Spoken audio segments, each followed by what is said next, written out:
Matthew chapter 14. When Jesus heard what had happened to John, he left in a boat and went to a lonely place by himself. But the crowds heard about it and followed him on foot from the towns. When he arrived, he saw a great crowd waiting. He felt sorry for them and healed those who were sick. When it was evening, his followers came to him and said, "No one lives in this place, and it is already late. Send the people away so that they can go to the towns and buy food for themselves." But Jesus answered, "They don't need to go away. You give them something to eat." They said to him, "But we have only 5 loaves of bread and 2 fish." Jesus said, "Bring the bread and the fish to me." Then he told the people to sit down on the grass. He took the 5 loaves and the 2 fish, and looking to heaven, he thanked God for the food. Jesus divided the bread and gave it to his followers, who gave it to the people. All the people ate and were satisfied. Then the followers filled 12 baskets with the leftover pieces of food. There were about 5,000 men there who ate, not counting women and children.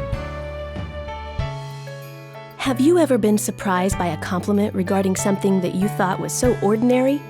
We become so familiar with some things that, in our eyes, they lose their special color and meaning.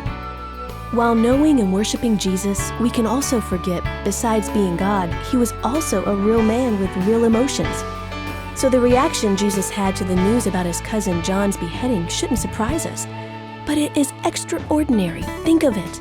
Jesus spoke the universe into existence, and yet in humble and honest surrender to his humanity, Jesus responded to the news about John's death with brokenness and a longing to be alone with the Father.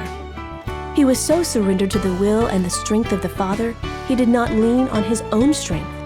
He was free to be fully human. He did not hide his anguish behind a positive attitude or a stiff upper lip. This heartbreaking moment in the life of Christ proceeded to set the stage for one of his most powerful miracles. Matthew says the townspeople followed Jesus.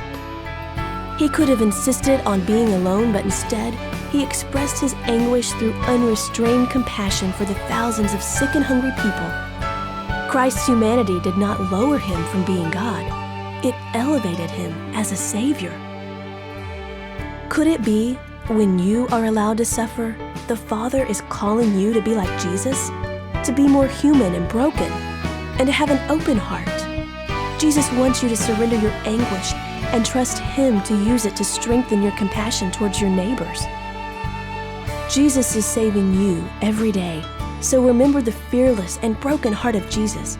Reach deep into your own humanity and enrich the life of someone today.